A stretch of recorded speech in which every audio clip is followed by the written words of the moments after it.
You are about to hear an official FBI tape of two men plotting to kill President John F. Kennedy. Now, none of you have ever heard of Joseph Miltier as a suspect in the assassination. Until now. Somerset. Well, how the hell do you figure the best way would be to get from an office building with a high heart rifle? And they're going to really try to kill him. This is Joseph Miltier. Building. All those men come out now and you take the Lord.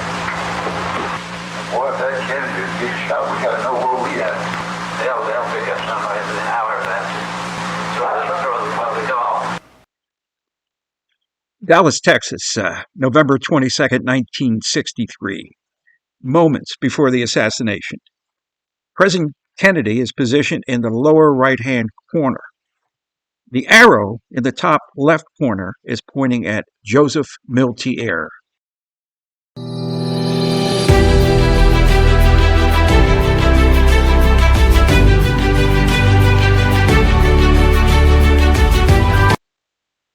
Welcome to the John Legato Show.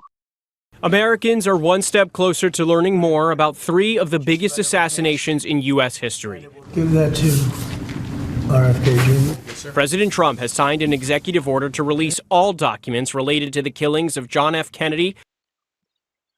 In a few days, we will find out who actually killed JFK. But by watching today's show, you will already know the assassin's identity. Now, there's clue number one, that this wasn't a lone wolf killer. As a retired FBI agent, I will provide direct evidence. Some of this evidence will shock and amaze you. Now, once you decide on the assassin's identity, please share this video with friends, and we'll see who gets it right.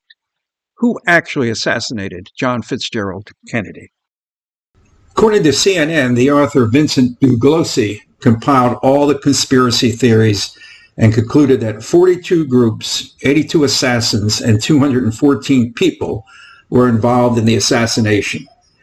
What we're going to do today is we'll discount the more bizarre theories like UFOs, American oil tycoons, the Federal Reserve, and yes, even the one that Lee Harvey Oswald acted alone has become now laughable.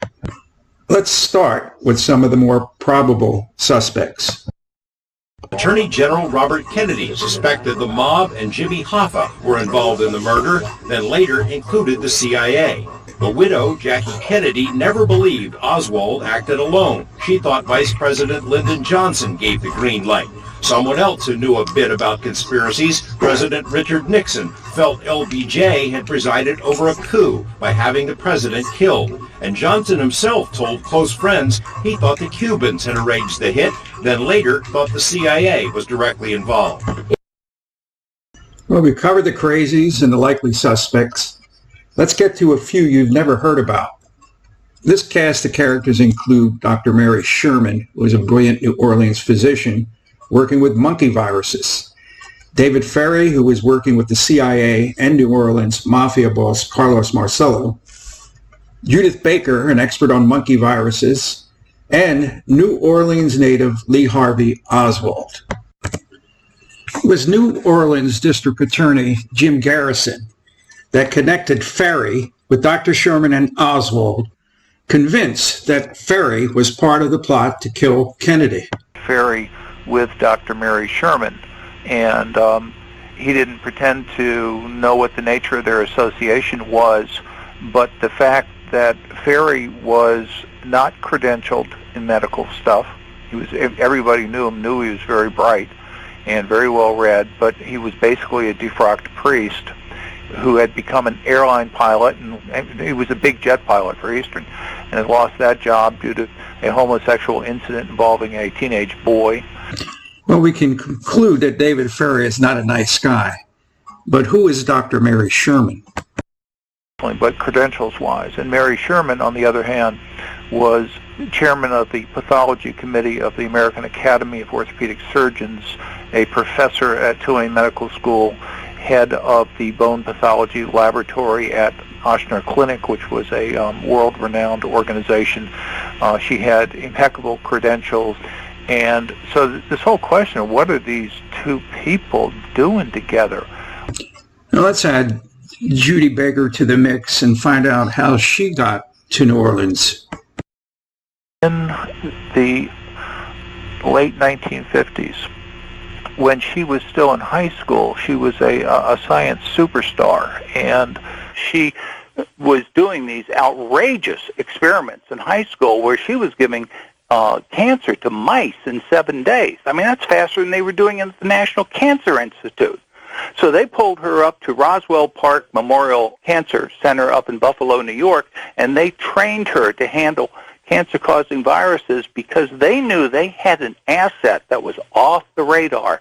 We're going to start connecting some dots and bring in Castro, Cuba, and the Mafia, and Lee Harvey Oswald.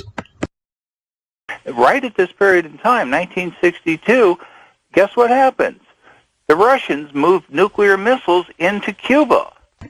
Judith Baker heads to New Orleans and meets a mysterious man. And so Judy gets a phone call in 1963 from Dr. Alton Oshner that says, she's a sophomore in college right now, okay? Dr. Oshner says, Judy, how'd you like to skip the last 2 years of college and start medical school here at Tulane next year? We'll pay your tuition and your room and board and give you a stipend. And so she accepts. And so she takes the bus ticket that they have sent her and gets on the bus and heads into New Orleans in April of 1963 to spend the summer there doing cancer research with Mary Sherman, who works for Dr. Alton Oshner on some project that Dr. Oshner feels is very important to our nation and has something to do with communism and Castro. That's what she knows when she's heading to New Orleans. And so she gets to New Orleans, and, you know, she's there by herself. She's 19 years old at the time, and they need somebody to take care of her. I mean, they don't want this resource running around New Orleans shooting off her mouth about why she's in town and everything else. And so she's there a couple of days, and suddenly she's over at the post office looking for a letter from her fiancé, and there's this cute guy in line behind her who starts talking to her, and she tries to impress him by using some of her, she's been studying a little bit of Russian, and so she starts talking to this guy in Russian to kind of impress him, and he turns around and starts talking in fluent Russian back to her, telling her, you know, it's really not good to talk Russian in New Orleans, honey. and this is Lee Oswald, but within 24 hours, Lee introduces her to David Ferry, and Ferry starts trying to bring her into the research project that he is working on with Dr. Mary Sherman and Dr. Alton Oshner, and they are trying to kill Fidel Castro. And so who and what do we have here? Let's connect some dots. David Ferry is a pilot who works for both the CIA and Mafia boss Carlos Marcello. Ferry flies Marcello to Cuba on several occasions. Lee Harvey Oswald is working with Ferry in a secret New Orleans laboratory in a plot to infect Castro with cancer. It was later confirmed that there was a definite connection between Oswald and the CIA. Oswald receives fake ID from a Mafia source one day before Kennedy's assassination. Jack Ruby kills Oswald. Ruby also has strong ties to Mafia boss Carlos Marcello. But just who was Jack Ruby?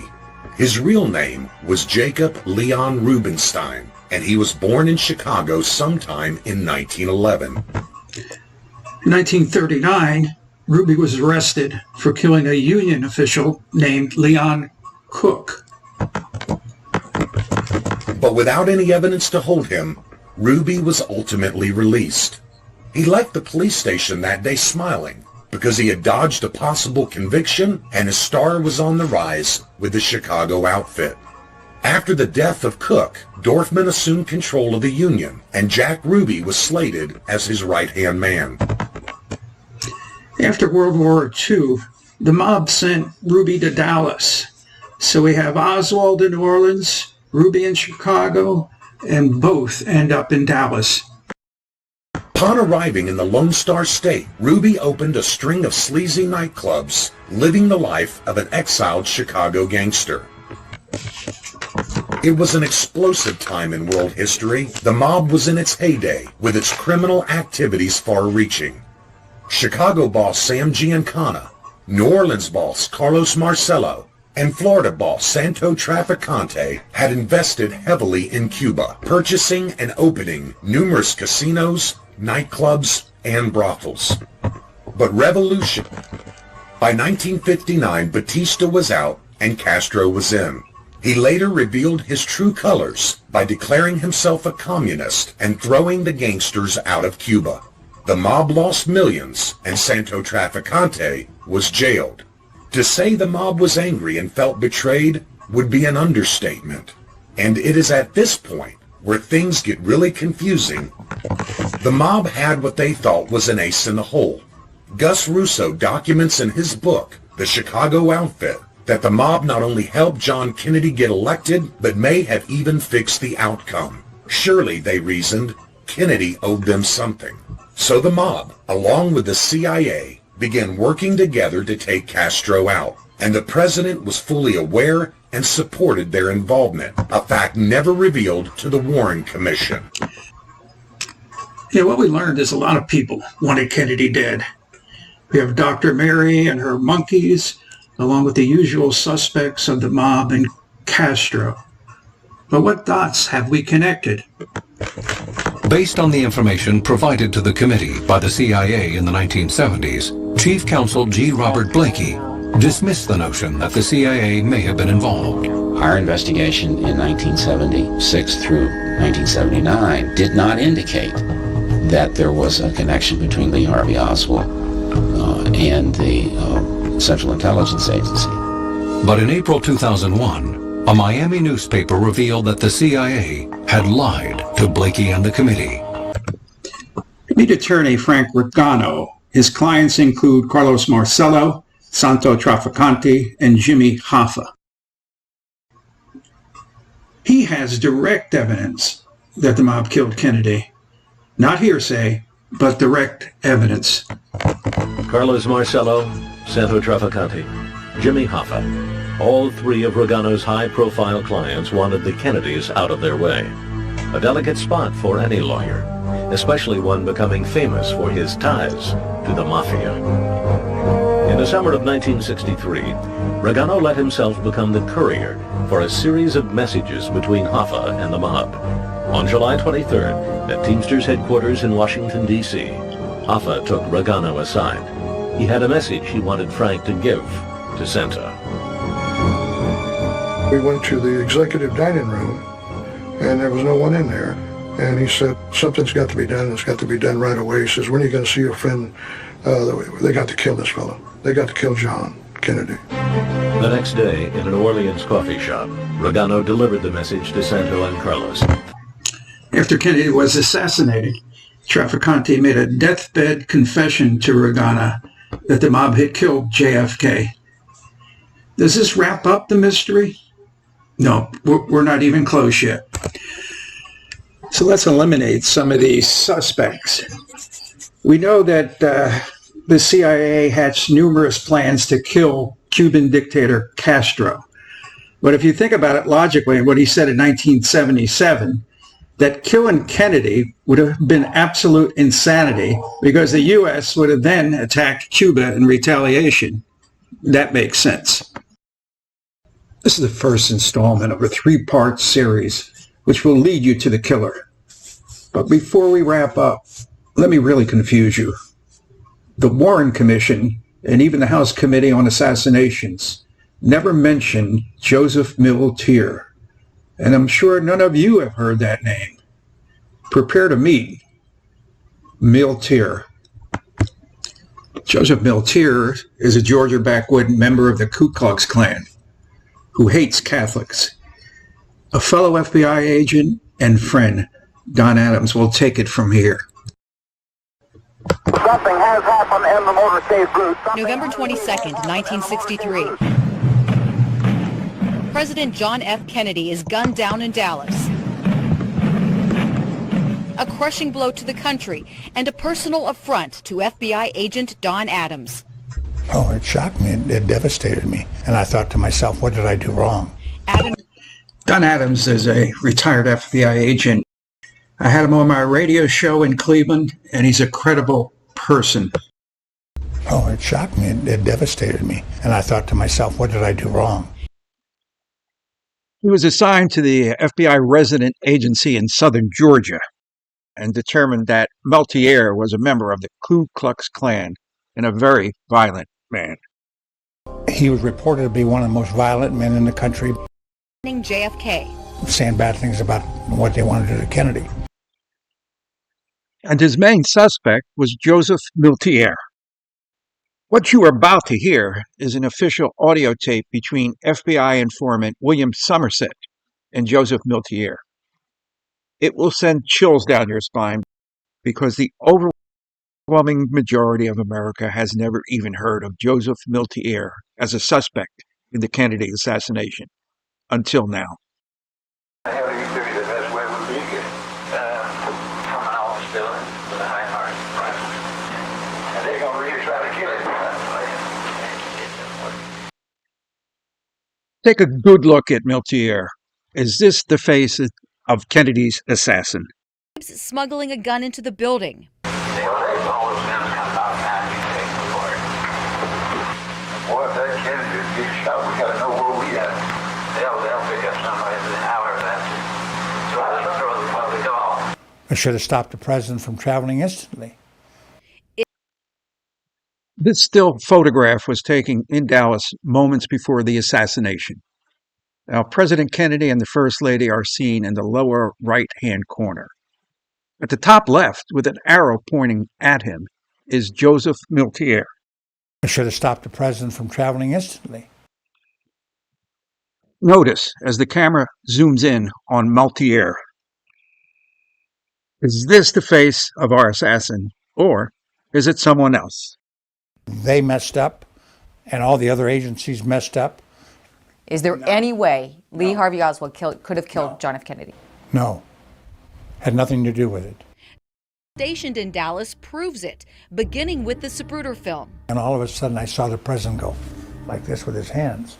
And I said, hell, I said, he was shot in the throat. The agent said to me, Don, be careful what you say. And there were no shots from the front.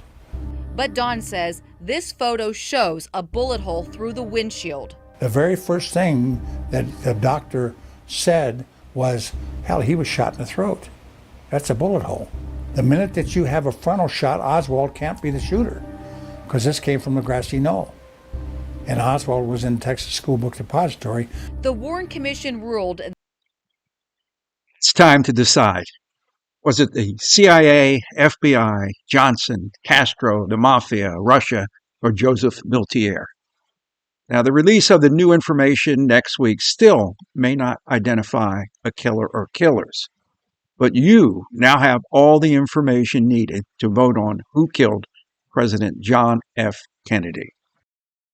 John Legato Show is being brought to you from right outside the gates of Marine Corps Base Camp Lejeune in beautiful North Carolina.